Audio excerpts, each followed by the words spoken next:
wecha king moth ana jande inchango nie kule ken antokan ba ko kula ba yen we getene a ko kul jam ne lodi pana liap Cerchiato watir mane bargdal Juba Road, and we left Juba this morning and walk one of all the man. So come just want to think then come token to take it. What the Turkish junction is to one part. And looking at the level of development and how the road is going. Like this up to other Barangzal region,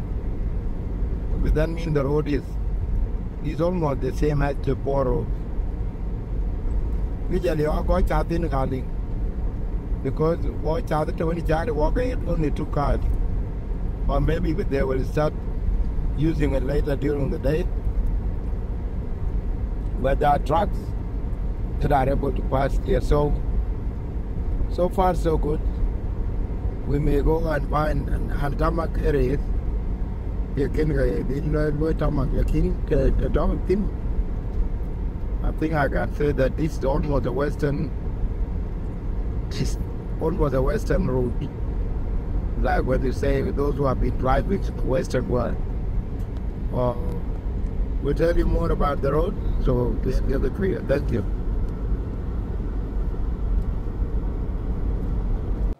An kin kan lo Awarial County tinang ko gi wento ke ko ben bor ke yen ko cha to ke yetik ke tem wer ko ni jaldin pan bor a gudbi ben pinyaliap akiro kan lo ya ping na ich kuni yemen e ka to ke yen ye ke che jal gol tinangen tithin bating en ka banyod we getene ku jola piade ne ka mun ban chat in ka banyod weg niemen ti chi wo lo indoltin wo ke jel pinde Juba kuni jalda ne Juba tene ko wo chat ke biya guna da ka ben wo la ruti nang tingun ada ka ler wotin ku bu wud bu bela ting ya tung ka twing piet to ke chro nyot e dul che wotin ne jalda ne Juba ne cherkat ko wo to ko wo chat ne dalate aguche bu gor ne golde eya ne bilpam ku jal kula dol pande leg state ko wo kontek ne dole terkeke ken ke wo chat ten atoke ye rong pia daret antokan kin kan ben rong ku yen ti chatien ne tene tim to ke ye ke yok ne kun kwen wo wer yo ai timun to ke ye ke yok bor rongo manene toke yen gul nabi a gudbala god chiman makwaj atoke yen ke chating tene gole nyet kwa kut anyatwek ku jala tim jiwon to chara toke charpya te charet a gutti bathiok ne ka makaltok kene tok de Equatoria state ka central Equatoria yen ka yen char jal yepin ku bajal tek to won toke maram ne benda kaltok ken antokan chi piobo miadaret ne ngotongo ka twen jatingetene e chemanade e ki ya ping atoke elwel ne koy wan toke ma ne aliapetene chemanade yen wunda atoke che piet ne gwar ko gware chanye chemanade yen ye wedi taret we toke che tiang na kut wer piat cheman chi we keting achi wo boko chiten ku bu kanen ne biang ti ku ne biang bange na loku du chene ya ku toy ku la chir ko ka cha ting ti ya en ke chir ke lo ben te meti ku tiao di dun to ke chirot nyo ne biang de kanisa ka to ke chibele wo ke tene ya chimanade ne gwar to ke tene abala gorten ke bai to ke chi nang chalai ka a bai ko wa to ke chi ku pinde jongle state koi war chiria kriang 213 ku jala koi ke ben ter chene ke ben ku kanyu chitene aya biag da liab ni reden chiman chiwe chalating atoke chiluok ku ke ka to ke chilwe ke na chi ke but ku karere tene ke ye biag de ye pane en ke to chen we ke beting kene en ke bai bang de kal to ke ne te nang ko ke brik a chun nyal e de cha te ke ba chun dit bating ke yen chanda e to ke chanun bar ko go ku chit bu lo goliar ne jalo gwar ko aguti goliar ke yen chara to ke charun chi toj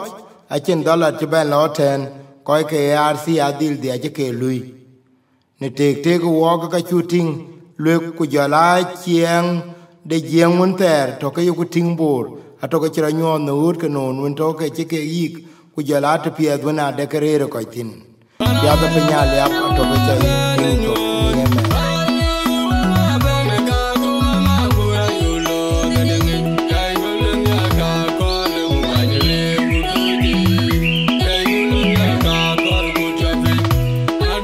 nin chi woni ni e kulu pinyo golia yen a chating teti iran to pan golia to ke chi tema piat ne te guna daga bina ting ki man han won to ke nyod ku ke gol ne nyakuren ku lera bala got ni yemen ki man ada hotel ki yigitene mama nyalwet e te tonguna daga to ke ne te pia duni ne ko nin tin ni yemen maktam de commissioner en ke to ke chating ke to ne mama nyalwet lom ke yen kwet yu wa to ke bo ni jongle state ato ke chure tek pin ni han ka dia ku yena werial ato ke yelwel ame yetene tenan koy winto ke nyit pin yen pande goliare chating ni cherpiet ke to ku jala tun to suksin ko ja to ke cha to wel ku kriye ke bana lo chi mande piad pana le ato ke chating tene ne liet ku jala piade ne ka winto ke cha ke dilting ne o win to tin ku jala re ko na lo nin kero ko wo chi bijal wo chi loro ngaliap ku ro ngaliap gol ku ne tegda ler wo alel man to ke ko machar ku jala ke ro ni dier ro ke ji ten wo to ko wo bak timi tim pya taret pa timi chol jer ba benting rit kwa ir kulut ku jala ra en ke tim tu timun ade ke chi da yok pin bor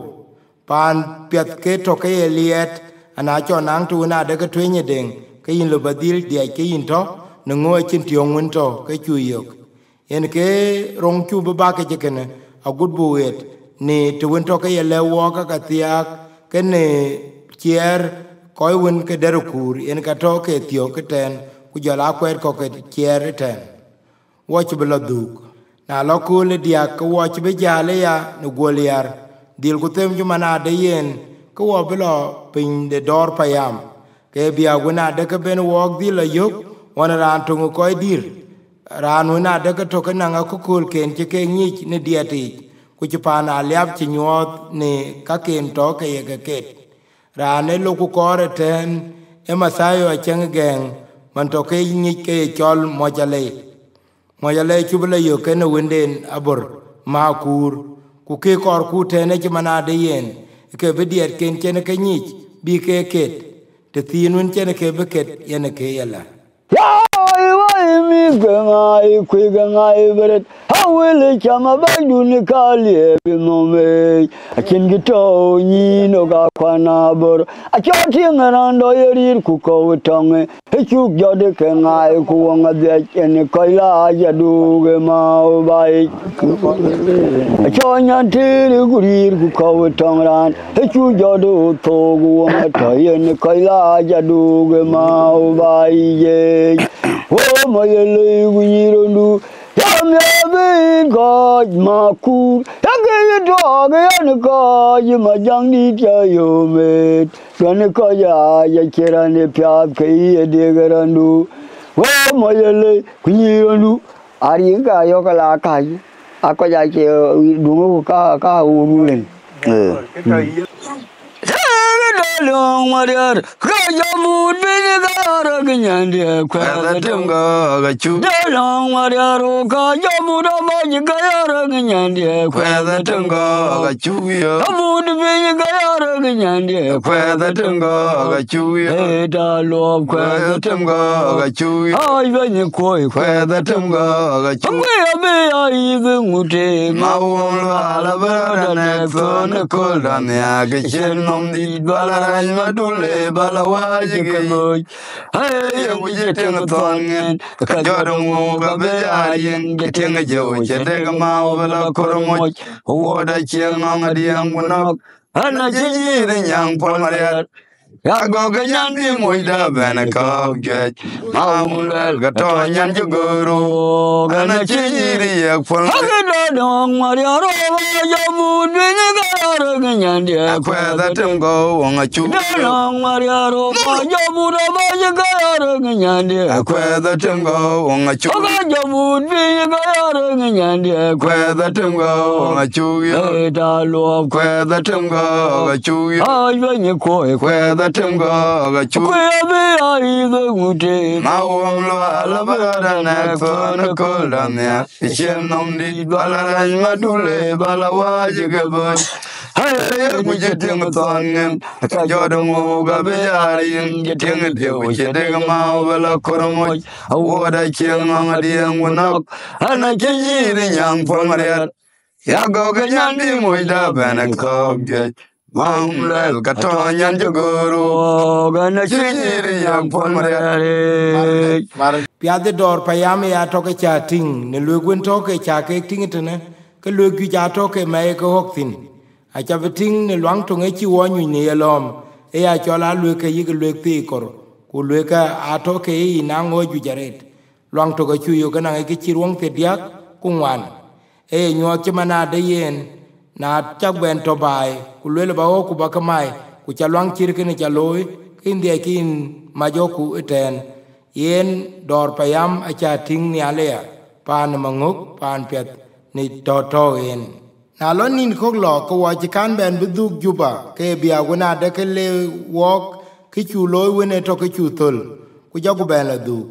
ni ben den de ro le wok ni emen ko wa jal pin de goliar wo wel wanim pin de buna gok no wo kor bulalo uti te chol nyan mayar kwa ngodo wa kin yetiti ke dil ku tem jumana de yen wo betek pap pa ma nong nyer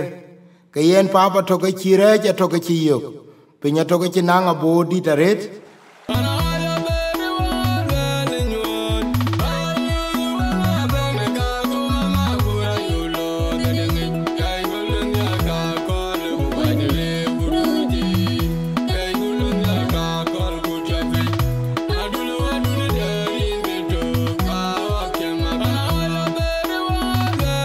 yen koy win toke to pap gol ni char ko ale gor be win toke chenke a toke chia bor ke yok bo bor no chal balwel ku ka bating ten ki mana de yen u ta to ke kai ne piwe pan pap to ke bor tenan koy win toke jam ten ka chi bele ken ki mana de yen koy ga kuma ke chi beneten ku ka chi bedil tem bi woting ni emen ke to ko ke nim kuotin ai be won to ke tun ke ka to ke ke jali agwer ku koy gwich a to ke chiwot ken ke bor ayen yen ke cha tingtene pan pa ma no nyer a to ke chi nang abor wo chi bichit kun de lo ler wo ke ten ko wor gwich a to ke chu ke yo ke chi piet ni char ke ngo koy wa to ke chi etme a to ke ye chi lo du chien ku ke ye ke le ten chi mana de yen o ka to ke chi lo nang tu la wai akala du kan won tio ko ka be dil cham na biong to no ngena biong to ka timun to ke chilong nyuk no bai to abo ben bu ko in twil kuna chira loy ya ko jwi ka ke abu du chien ka wor won to ke yujiten abu du gan ke me ke tin ne bai ko kan bai chale ke ken yen ke to ka bro loy ne ti to ko wa chi bi bai pa na buna gok ku jal ku dil tem ci mana de yen ko wo benin na mi adur ko wo bla nyan mayar tinan ko win ni cho nya jong ko wo ke ci ben bai bang den ku yen ke to ka wona de ke to ke te ke ya bu wen nyot pa ni chol buna gok ni ne ni wo bai ten ke pan to ngieng win to ke chating ke chen manga e chom tinaret pan pet ni liet ku pan pet ni chumuna de ke chen e chom ni tim cha ka ting ten ke tim ga buna gok e manga nyen ben su ka to ke tungwen to ke ye tiang apet ku ka ja to ke e kan na cho nang tu na de ke nang ka dak ne biag do hotel yen ke nin tin ke yen to ke chen bai ro tau tin e pan te ke jare ne biag na de ke chen ko chen ke ting ke cho li tie de tim e to ka te ke ne bai gi ke jeng e war ke to ke le na cho manga ku le kai ke yen nin to akin ko ka liap ka ko won to buna gog ni yemen akin ke belum chuma na de yen ke le broloya apa andin a chi chom na mangai ba ya to kala tik kule duk ananong tu na de kale na mangai chi ka kale gluok e ka chi tu le mangai chi ka ben dom ai ko won to ke bedil pio ya miet ngo ka ke loy ke ka to ke chi pia den a chi nyot tinara an won to ke na ngi chi te ne cha ti e chet mangai ke chom ke ne runo ka gi ke ka ke chom ke ne 206 kuni yemen ato ke chiyik akaye tim dir pan buna go ka nang jatib kamanga pan buna go ka daga to ke nang atib wena de ke nang ki cham tin anaye tang le luong mia e ka chu ben o thuk na ron pin ko wo chi bijal ti le ro tin te ne chi manade ko un bula yok e un to ke chi kuotik anang patuyit anang che jeng kuote jaban koy ga twi is ku jola yen koy won to ke koy ga bai ni rapuk ku jola koy won to ke koy pama no ngeria e una lemnum ku to kwan gaktin uta to ke piano pia daret a chiro ti a chen ke lor a chibla dier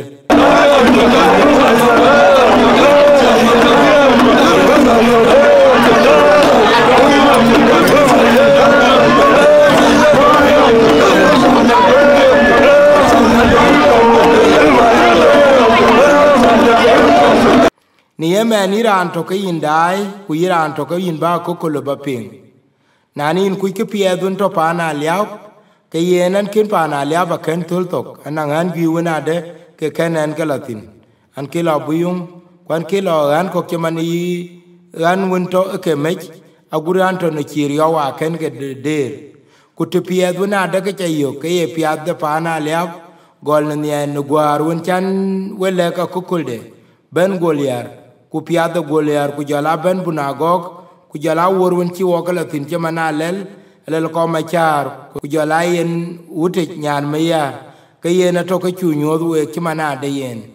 yerong atoka nang piade ku piade ci manade yen elien nyen ayen pan junub on yelwel ya na la on kan loki chamala yok yerong ku dil rag dilwo kaye kum man to ke chating kaya chola ger kayen pidu a ci koraj tenan koy ti win toke ku ye tim ka ke lura toke ditaret lura chente wona daga kenen kiltin ana la lut le lo ka luta ke yeran ben to ye pane alobe pira pet ka piat ko pane junub ato etene iran wona daga in ku yi tie de ye tim ka ci mana de ye na ger ku jer ku jolati me chorit ay tim te ke ache tim na da kule ke tem ke yen rej wona da ke loben ke ben da yokien achi ko ayene to ka te ke nan ko won to aliap ni yemen ayer we ko ku che no na ayer yen pande on ku che on ba ran chi le cham ka yen pande ye lomon ku gwam e yo ke tabun lom ku ngari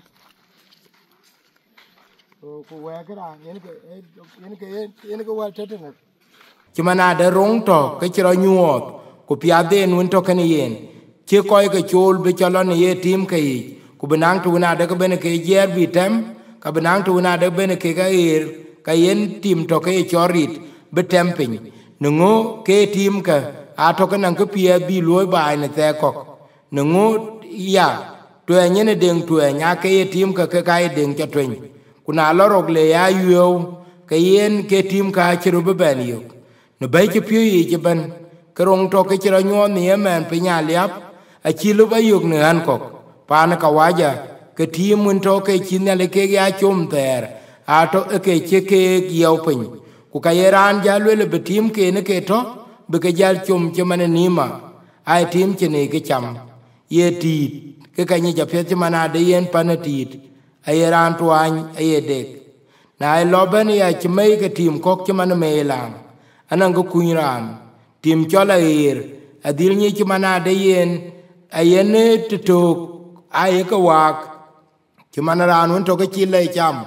ku lo ma ku wek yen ke tetene za ci belo ka ka war ye jengaloy tim chol jer anyir yede ayen ka ju cha ye ke to ci man war ka to ke ci ke ya gwang en ke tande ya ci man tit ku jola biye ay tim ko gun to ke dil ke ni ci manade anan go pie de ko kon ko ka yaria iran wona de ke imbe dai ni ye ken tem ma pet ci manade yen rong to pa na liaptene chen bo pol ko ya tu anyatwe kwa ko dun to ne yemen a kor be ke pali tie den ngo ke kai pia de bai ay ke nyot ya ko kul pingetene a ping na jagong media production ku yen dil ni ci manade yen ko lo ku tene ci manade ko wa ba ko kul be ke yer we ku benang ku na de ko ba pioj tem balone a jagong media production YouTube ku jala Facebook yin bidai ne ka ko panan ku na de ko bidil ko nyin anan tok tung ba pioj ku na nong tu un ko rina ko kul du bu ya jwiria kayen jamon management jagong media production ne juba ne cherkat aba kayo ne kona the old Bow road ka opposite national communication kayen ye NCA building ne cherkat we cha kele ku ta ka ko kolopen wona mot niari nen ena jande chango